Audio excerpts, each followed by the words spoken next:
Welcome to Inside the Indians, your source for insider information on the Tribe. Stay with us as we bring you the latest about the players, managers, and people behind the scenes at Victory Field. Now here's your host, the longtime broadcast voice of the Indians, Howard Kellman. Hi everybody, I'm Howard Kellman. Welcome to Inside the Indians. Today's guest is Indianapolis Indians coach Brady Conlan. Back with Brady after these words.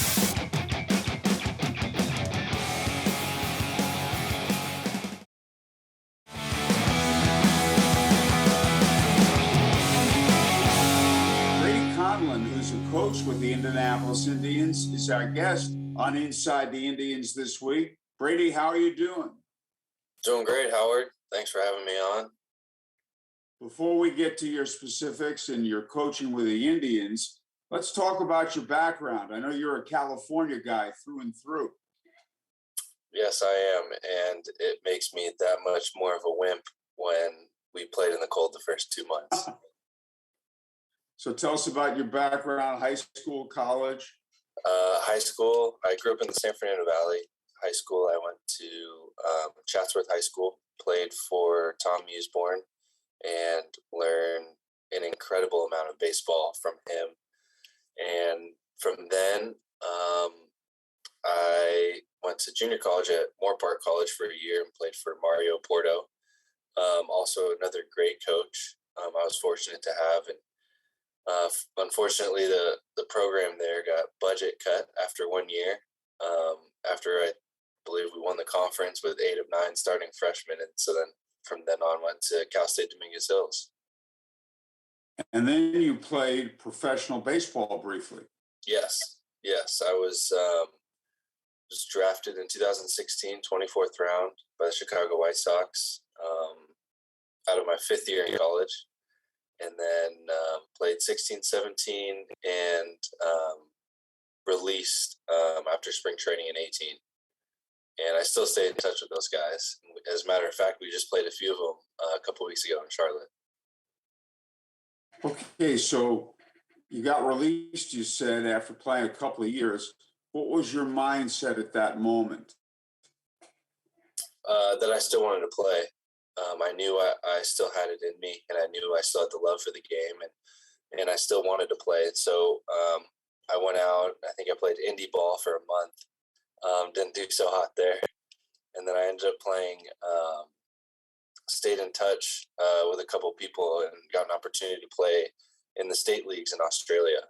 And wasn't exactly the ABL, but it was just a notch under where they still have some decent competition there. And that was one of the best times I've ever had playing down there in Australia.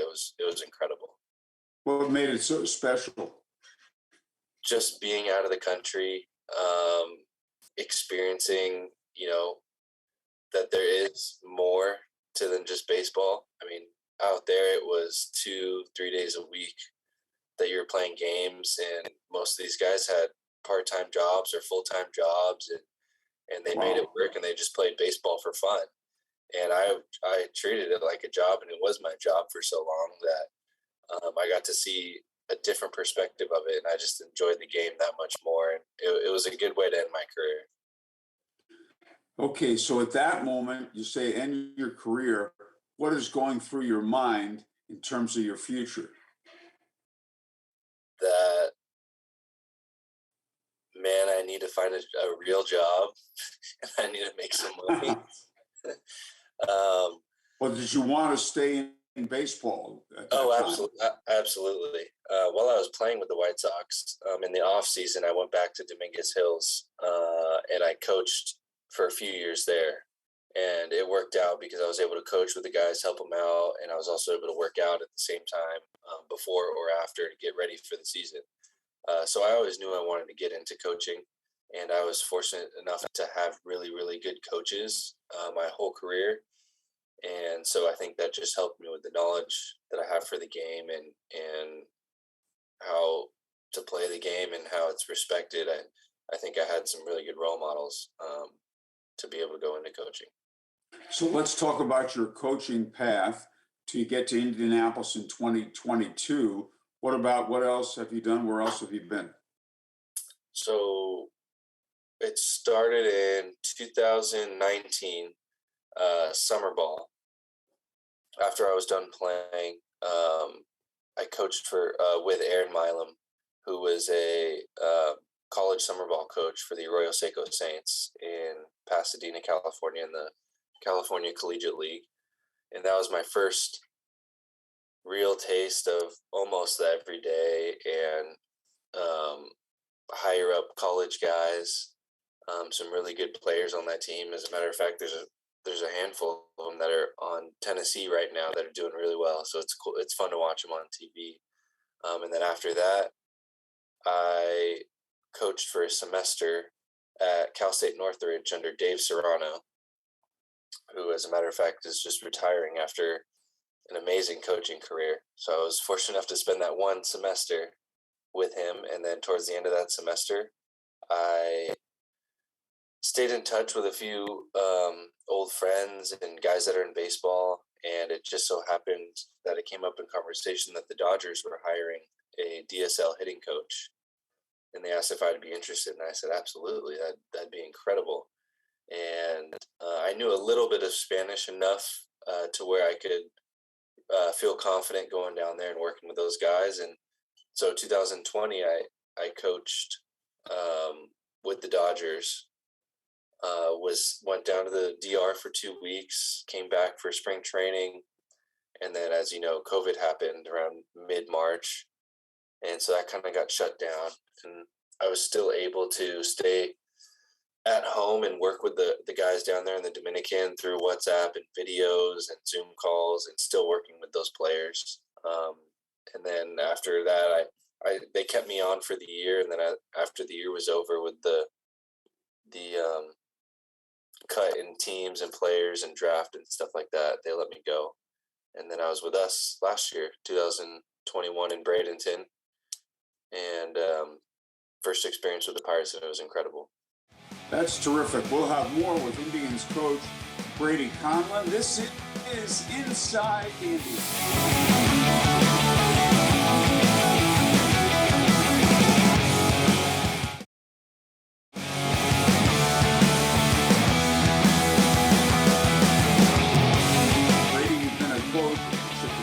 Level and in professional baseball. What's the difference between the two? Not too much of a difference. Obviously, talent. You get guys. There's about a handful of guys that play in college that really want to make it to the next level, and really are driven to get to the next level. And then once you get to pro ball, obviously that's everybody's motive. So I think that would be the only difference, is that you just get, a whole bunch more guys that are just extremely dedicated and driven because they want to make their dreams happen. Well said. So this is your second year in pro ball with the Pirates organization and your third year in pro ball. One of the things you do with the Indianapolis Indians is you coach first base. Tell us about the responsibilities a first base coach has. No, I don't have any responsibilities. Sometimes I send to second. Sometimes I don't. No, I mean, just keeping track of the pitcher's time to home, making sure the players are locked in to Miggy at third base so we don't miss a sign. Nothing too crazy. But it's a cool way, after coaching third last year, it's a cool way to stay in the game and be in it with the guys. Now, will you remind, when a guy reaches first base, will you remind him how many outs, outfielder's arms, possibly, the situation? Sure. Yeah, sometimes I'll let him know, hey, right fielder shallow here. Anything hard hit, might have to shut it down, can't go first, third. Constantly checking the outfielders. If we do have information on an outfielder with a good arm, maybe, hey, right fielder has a bad arm, center fielder has a really good arm. So, you can test the right fielder in certain situations, or if it's first and second, hey, do what the runner at second does. If he's tagging up, it's a good opportunity for you to tag up and read the throw. How about on a pickoff play? Do you yell, get back, to the base runner? No, that's why they get picked off so much. That's for some reason they just get picked off all the time, no matter what I say. So you don't say get back or say anything? Yeah, I'll say back. Sometimes they hear, sometimes they don't, but I'll yell back. If it's first and second, I'll especially yell back if I see the first baseman break for a back pick early. Yeah, because that's so important. You don't like to get guys picked off, and it can mean a ball game. Absolutely. So you also do a good deal of work with hitting coach Eric Munson. Tell us about that. Yeah, Munts has been awesome. It's you would like to think a well-oiled machine so far, because the way we always look at video of pitchers, either the night before, days leading up to it, the day of, trying to help the hitters get ready, and as well as the drills and stuff that we do in the cage. We're always on the same page and going over it together. Rarely will we disagree, but when we do, we find a solution for what we think is best for the player, and it's just been awesome working with him and working with the hitters. So for a 7:05 game at Victory Field, when would your day begin at Victory Field? Victory Field, depending if I want to get a lift in the morning, maybe 11 o'clock, 10:30, 11 o'clock. And then Munson and I will start going over video or look at swings from the night before around noon. Get ready for the players, especially looking at video from the night before with hitters and seeing, so that way when they come into the cage and they ask what you saw last night or how to guide them in the right direction. So you'll do work in the cage.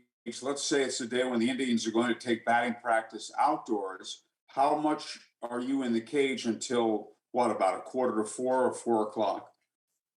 Yeah, so we'll be in the cage probably sometimes early work hitting on the field, 2 to 3, and then we'll be in the cage maybe 3 to 4, and then BP's just after 4 on the field, and then obviously an hour, 45 minutes ish before the game starts. If it's a 7 o'clock game, we'll be in there maybe 6:15, getting the guys ready again for guys who want to swing it. So that cage work, as you said, can continue after BP and right close to game time. Yes. And Now, some days what's my the arm hates difference? me. Some days my arm hates me, and some days it doesn't. What's the difference for a player taking batting practice in the cage as opposed to batting practice outdoors? I think there's benefits for both of them, depending. I know for a few players, being in the cage only is helpful because you don't have the ability to hit it out of the park, and so you don't have that inner I want to hit home runs. You can really focus on your work in the cage.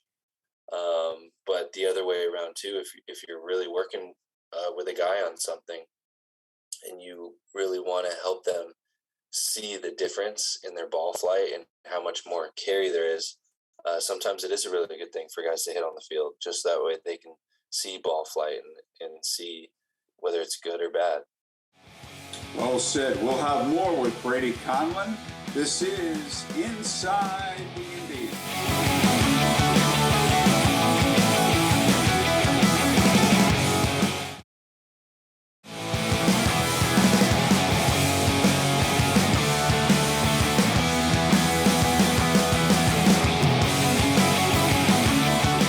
Indianapolis Indians coach Brady Conlan is our guest. Brady, tell us about your relationship with Indians manager Miguel Perez. Oh, I love Miggy. Miggy's awesome. I've heard nothing but great things coming into this season, and it was going to be my first time with him. And he's just been awesome on the field, before games, after games, off the field. He's just an incredible human being. I like the fact that he doesn't take himself too seriously. You want to have fun. The Hall of Famer of the Pittsburgh Pirates, Willie Stargell, said, the umpires don't say work ball, they say play ball. And I like that about Miggy. Yes, he does keep it light. In a long season, you need that. And so with him being our manager, there's never going to be a dull moment, whether it's going good or going bad. Uh, you know, he's going to keep things light around the clubhouse and keep you on your toes. Tell us about your thoughts on this Indianapolis Indians team. Oh, we have unreal talent, and yes, we're young. We have a bunch of younger guys, probably compared to a lot of AAA teams, and I think talent-wise, I would put us up there, with any other team talent-wise, and just think the youngness of our team, and a few of the mistakes that we make here and there, where we'll kind of give games away, is kind of what bites us a little bit. Other than that, I mean, there's nights where we play lights out and hitting on both sides, hitting, pitching, defense, and it's really special to watch. Can you talk about all the talent and we get to players? It starts with O'Neill Cruz, who can do everything. Tell us about your work with him and your thoughts on him as a player. Oh, he's an incredible player. He works hard. He wants to be good, and so regardless of the results that happen, he's always trying to get better. When he makes mistakes, he'll never make them twice because he's always trying to do better. If he does make them twice, it's because he's trying to get it right so bad. It's tough learning a new position as well in the outfield, but he's put his work in for that, and especially in the cage. His intent, every pitch in the cage is there. He has a good idea of what he's trying to do. But I can't say enough about him. He's just a great guy. He's always laughing, always joking around. He's just a big little kid, and so it's cool to be around him. Well, that's terrific. And you have other young players. And one thing interesting about the lineup is we have so many left-hand hitters on this team. Yeah, it's incredible. I've never seen anything like it, and it's left-handed hitters that can bang a little bit too. And every time I go to the first base box, the first baseman goes, "Man, how many lefties you guys have in this lineup? Am I just going to get wore out all game?" And we lost a left-hand. Go ahead. I'm sorry. No. Yeah, I mean that's pretty much it. And we lost a left-hand batter to the big leagues. We're very happy to see Cal Mitchell get a chance with the Pirates. He was having a terrific season. Let's get your thoughts. He was. He's an amazing young man, and with a lot of talent. He hits. I mean, from pitch one of his first at bat to his last at bat, he looks hitterish up there, and he's always looking to do damage. He's consistent with his work in the cage, and his teammates love him. I said to Miggy a few weeks ago, I said, we have to be patient with Travis Swaggerty because he missed 2 full years basically, and then he hurt his other shoulder this spring, and then he had the concussion. But it looks as if he's starting to come along. He is. He really is, and I think he's finally starting to feel comfortable up there. He's in a good spot to hit all the time now. He's starting to be on time, and it's tough when you haven't had that many at bats or haven't played consistently for the past couple of years. How hard it really is to have consistent timing, especially at this level. Just to be consistent with your timing and with your approach, and the day-to-day of the game beating you down. It really is tough. So it's good after a little bit of a slow start. It's good to see him start to find his groove, and months will keep him going in the right direction, and we'll just continue to keep him on the tracks and keep going in the right direction. Is part of your job and Eric Munson's job to instill confidence in the players? Yes, absolutely, especially when they're lacking it. I think that's why I have so many guys helping my cage for BP, because all I try to do is boost their confidence right before the game. Like when you're throwing to some kids and you're trying to hit their barrel, just got to boost that confidence a little bit going into the game. Well, that's terrific because hitting is all about confidence. And no matter how good you are, you go through rough stretches and your confidence can get shaky. Yes, that's a fact, and I've experienced that. And so, just trying to keep those guys confident, short-term memory, and I think that's huge. Well, Brady, you've done a terrific job with the ball club. We have plenty of baseball season left. Thank you for joining us, and we wish you continued success. Thanks so much, Howard. Thanks for having me on. That's Brady Conlan. This is Inside the Indians.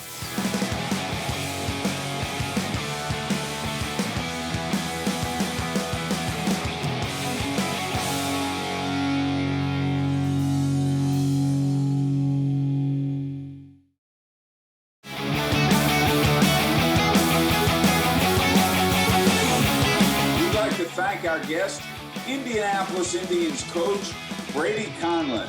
See you next week on Inside the Indians.